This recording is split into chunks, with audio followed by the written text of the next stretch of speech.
All right, so we'll move through. I'd like to start with why digital experience, kind of take it a step back. Why are we moving towards digital experience? What does it do? And why are we using Qualtrics specifically for this?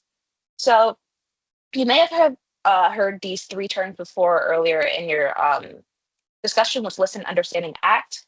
What Qualtrics really wants to do is we want to use these three pillars in order to help you move your program into a better state, move your state into a better operating system, specifically with Qualtrics. And so from these three, we have the three pillars. We start with listen. So specifically with digital, we have, the feedback tab on the side. We also may have talked about, we have, pop-ups and things like that. But these are ways that we can use the Qualtrics surveys that you saw before in order to gather feedback from our constituents in order to say what's working, what's not working, and specifically in the digital sphere, right? What's working with our website? You did all this work in order to augment and make your user experience better and to make your theming consistent and your branding and everything. And so you want to make sure that people are able to find what they're looking for.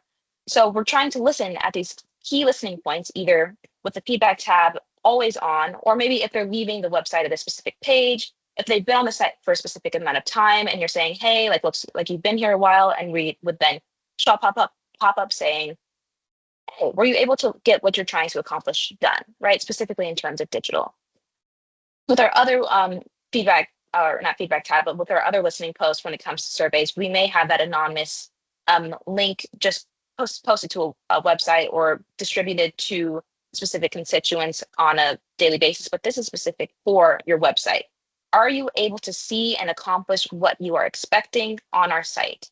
So once we gather this information, we then want to understand. We want to not just get all this data and not do anything with it. We want to be able to see trends. We want to aggregate those trends, and we want to be able to kind of see the experience that people are having in our platform. And so we have things like dashboards. We have things automatically built out and visualizations and widgets in order for you to be able to then aggregate and filter and kind of create this story, right, for the people that are taking these surveys, that are interacting with your site.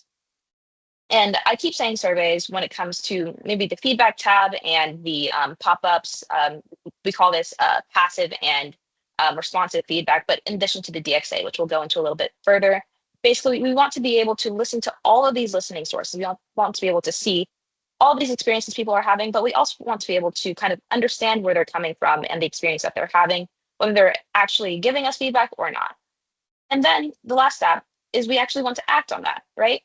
So Hunter mentioned a little bit about the workflows. He mentioned the closed loop ticketing, which is one of our main kind of ways in order to reach out to these people and say, hey, we see that you had maybe not so positive experience. This is either being actioned or this has been put to somebody or the team that needs to see this.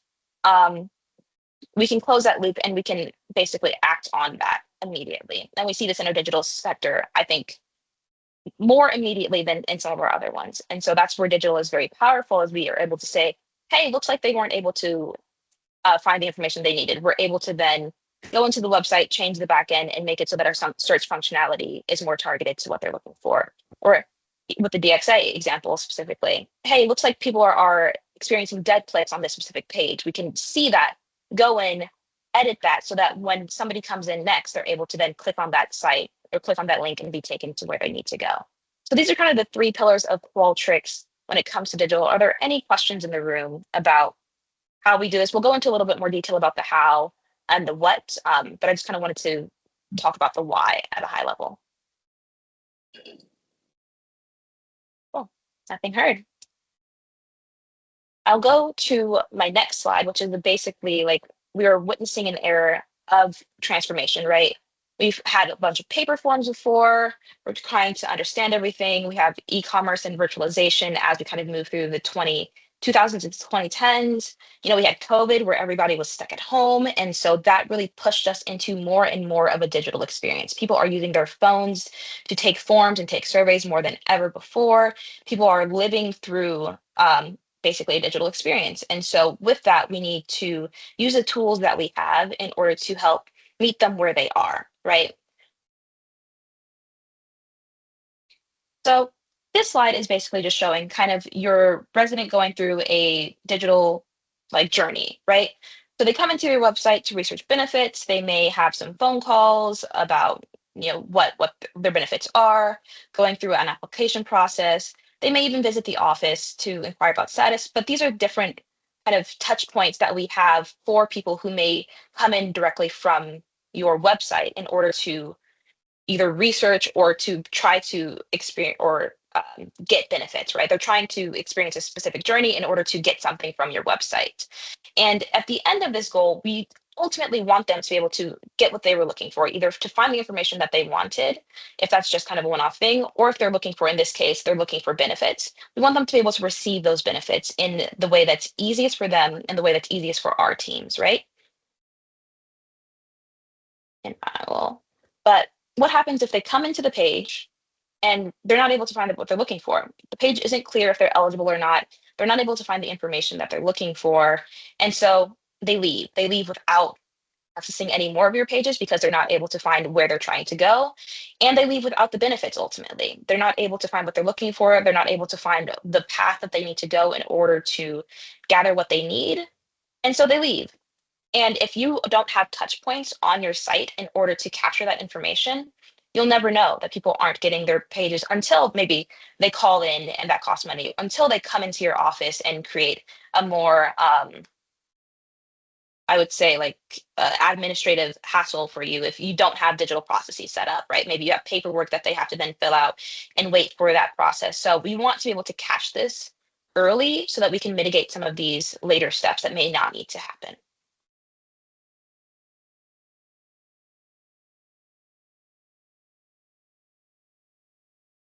So from that, that's the why, right? Why are we using digital experience? Let's go into the what. What does Qualtrics do? What are the different parts of our platform that can specifically go into and assist in these kind of touch points? So for the listen portion, you'll see on this page that we have kind of a GIF or a walkthrough of the different parts. This is what I was talking about before with the active and passive feedback tabs. So if you see on the left-hand side, we have this Get Feedback tab. That is a static passive feedback tab. It's always on. And so this is mostly used for if people are, you want general feedback, right? Are you able to find what you need? And they're always able to see that. And so they're always able to say, hey, I'm not able to find what I need on this page. As Hunter mentioned, we're able to track the URL that they responded to the survey. So while this may be on every single site of your page of your site, you're able to say, oh, they were on the homepage or they were on benefits or they were on traffic ticket, something like that. And so you'll be able to track that and they say, I'm not satisfied. I was not able to find what I need. And you get that solicited feedback, right? One thing that happens with that passive feedback is because it's always there, we're not prompting that response. So we don't get that many responses in these. Maybe about 0.2% of people who visit your site actually respond to the passive feedback tab. And so what occurs with that is you get a bit of angels and demons. Maybe your site is working really great, but the feedback that you're getting is overwhelmingly negative. That's not necessarily a negative thing. Of course, 0.2% of people are responding to these kind of passive things. But that does say that when you do get feedback, it is something that you need to give attention to and you are able to action on it. But it's just something to point out, right? That as you're setting up these passive and maybe even more active feedback, if you're starting to see like a skew of data, we don't necessarily see a bell curve when it comes to these digital experiences because people may respond when they're having more of a negative experience or they're having an overwhelmingly positive experience. But that's the passive feedback on the side. That's when it's not prompted. That's when we get like they need assistance, they need something, and that's when they'll go there. We also have active feedback tabs. And they may not be shown here, but what that is like a pop-up. Like, you go to the Nike page, you go to Delta, you go to a bunch of different things. And maybe if you scroll to leave the browser, if you're on your computer, or maybe you've been on your app for a long time and you'll have a pop-up saying, hey, tell us how we're doing. We can have that kind of general pop-up show up, and we do get a little bit more of a response. 2 to 5% of people respond when prompted with an active pop-up. But what we can do with Qualtrics is actually customize and personalize that experience. So that if you're seeing trends, maybe you have like a Google thing that tracks your trends of how long people stay on your site, what pages people are going to most. You're able to say, looks like people are going to traffic and ticketing a lot. Let's then have an intercept specifically show up on that page. We'll have it pop up after 30 seconds and say, hey, if you're looking for this information, you can go here. We can help guide people in that direction and not just solicit feedback as well. So intercepts can be used for a host of different things, but this is our core listening platform, I would say, either through passive or active intercepts. We can also establish key metrics with it, right? With it either being satisfaction, level of effort, where you able, how much was the effort of how long it took for you to find the thing. Um, Identify website issues. Again, if people aren't able to find the information, you'll be able to get that feedback solicited. Any questions about the feedback tabs themselves? No, but I'm very grateful that you explained the percentage of expectation and how important it is, even though it might be negative, but they took the effort to take it. I think that's important to acknowledge that you might not get a lot of on the feedback tab, but if they took the effort to do so, we just talked about this, Natalie and I, like, it might be worth taking a deeper dive. What is missing on that? So thank you for providing expectations on the result. Thanks. Of course, precisely. Something I definitely see a lot. Sorry, go ahead. Nope, I just said thank you. Yep.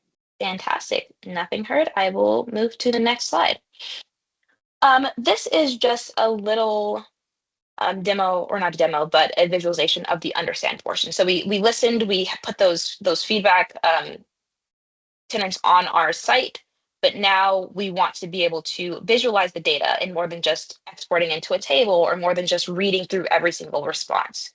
Qualtrics has dashboard functionality where you can create visualizations based on either maybe the page that you want or the stakeholder that you want to present this data to. It all depends on what you want to do, but it's also a very easy and seamless process. You can create role-based dashboards where maybe some people are supposed to see specific aspects of the website or certain pages, and they should only be seeing that information. We can then automatically filter the website to their role and designate that role within Qualtrics. We can understand performance across segments. And so if you're looking at one page versus another, or how maybe like DOM is performing versus DAS, and if there's something that needs to be looked at there, you're able to filter and kind of look at those as two different entities, or look at them as the same entity if you'd like to have them in the same. Another thing you can look at, it's just kind of scrolling down, but another great thing when it comes to digital experience specifically is tracking the journey of their site experience. So if they're on the home page, are they having a generally positive experience versus if they go to account management in this case? It's also positive, but get help you can see is like negative. There's a negative sentiment. Not a lot of people are able to finish that task. And so we're able to track that journey. And we're then able to click in and filter and drill down into what people are actually saying, what the responding is, and the whole dashboard will filter based on what you're looking at, basically. And then you can determine priorities through that. So let's say that the Get Help section is where you're seeing the most negative feedback. We're able to use text analytics with Text IQ and pull in those responses of the people saying, hey, I'm not able to get help. Hey, your phone number isn't working. You're able to then view those verbatims on the right-hand side, as you can see where people are most having an issue. And then from this, you're able to understand the data and then act on it. Right? All right, so from this, I'll move into digital, right? We looked at, and I've just discussed how these are based on the survey responses. The feedback tab is a survey response. The pop-up takes to a Qualtrics survey 9 times out of 10, though you can take it to a different URL and use it to reroute. That's a whole different thing. But generally, these are based on Qualtrics responses. But as mentioned, you're not getting a bunch of responses from those Qualtrics surveys. Usually people are responding when they're having an active issue that they need resolved immediately, which we can and will with our closed loop ticketing with these dashboards. But what if you want more information? What if you want more details? That's where DXA proves insanely helpful and useful, as it augments and you're able to then see the user experience for everybody coming into your site. So I'll go to the next page. What DXA does is it is on every single basically browser session, you're able to then detect behavioral frustration indicators. So if somebody is rage clicking, tapping extremely rapidly on a specific page, you're able to track that. If you're mouse thrashing all over the page, Qualtrics is able to capture that information, say, looks like people are mouse thrashing on this part of the page.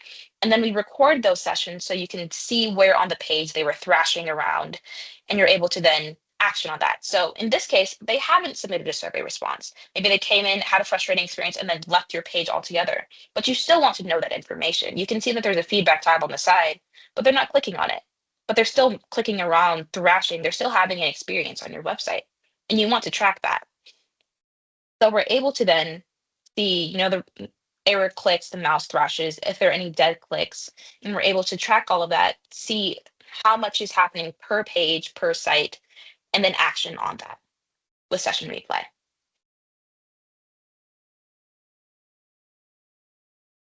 Session replay also has heat maps, and DXA also has heat maps. So it shows basically where on your website people are spending the most time, both on mobile and on desktop. You'll see in this top left-hand corner, we can see a click map, so where people are clicking, a scroll map, so where people are like sitting on the page for the longest amount of time.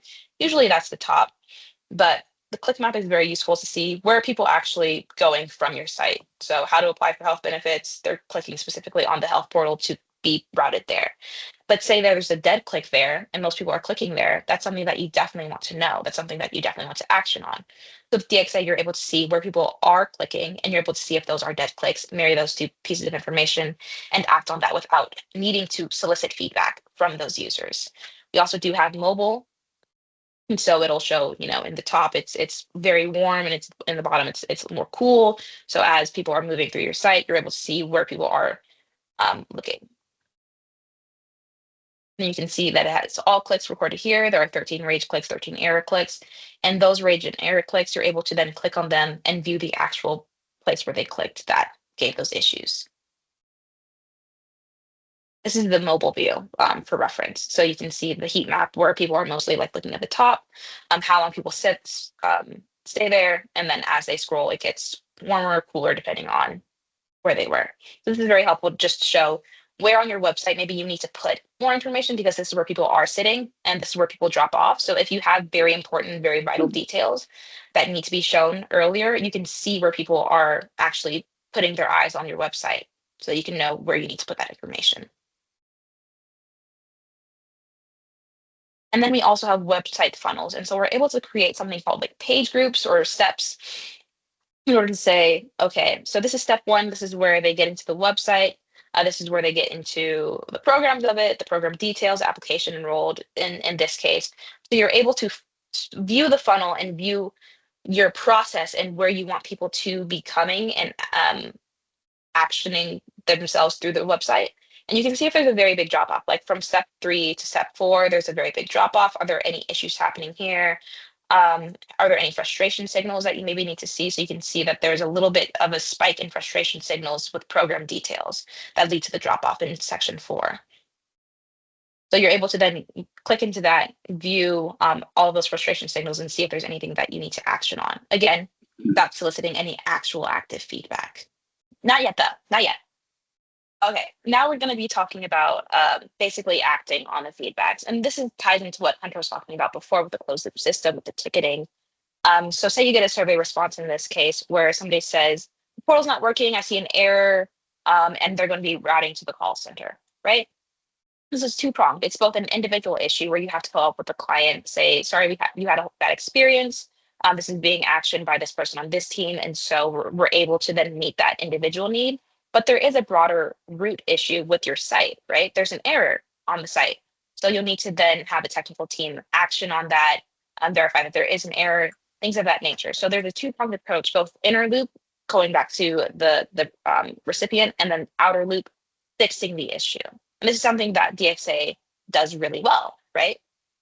Able to gather that feedback, solicit that feedback, and read it, action on it, understand it from the dashboards and from everything. Action on it within our ticketing system with the inner loop.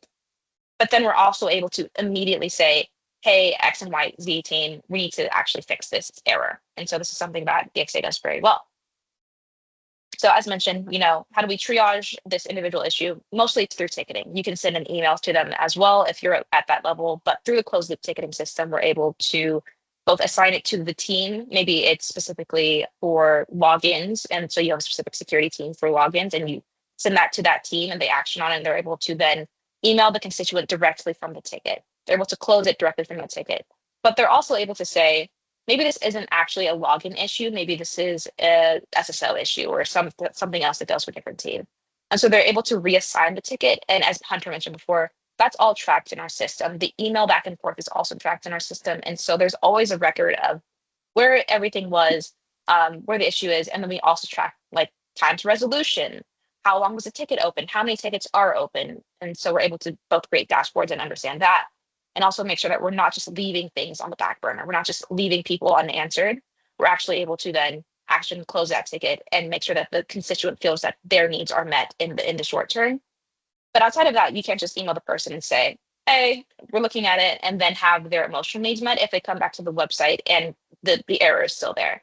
So then you're able to then take that action through ticketing, website lead, all of that. You're able to take that action and actually fix it. So in cases that I've seen most often, it's through like dead clicks. Maybe we're not even receiving this information, but we're able to see through DXA in this case that somebody is trying to click on this phone number in order to call our office, and that phone number is not actually routing to our office. It's a dead click. It's not working. We're able to identify that broader root issue and immediately action on it, either changing the code or changing the phone number to something that works, that actually gets there.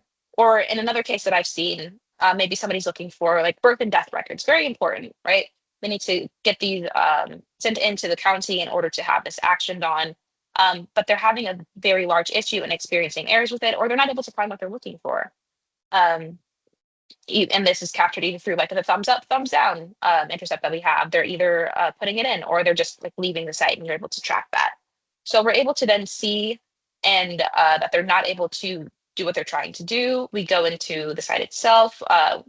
In this case, we tested it ourselves. We said marriage and death records. We typed it into their search function and found out that the page that people were looking for was not appearing at the top or even on the first page of the search results. So the person was then able to go in, fix that issue, make sure that it was the first thing that showed up, and then constituents moving forward were a lot happier. We saw a lot less of that feedback coming in through our surveys, right? So we're both closing the loop with the individual constituent, saying the person is looking into this. Please check back in 24 hours, 48 hours, whatever your SLA is. And we're also giving ourselves time to actually address the broader issue so that those two are married and that people have a better experience on your website as a whole. So you see less of those demons in your angels and demons feedback. But if you do, you're able to then action on it. Any questions on this? This is what ends kind of my why and what portion, and then Hunter will go into a little bit more of a in-person, in-depth demo about what we have and kind of dashboards and things like that. But are there any questions about kind of the building blocks, the why and the what of Qualtrics digital experience?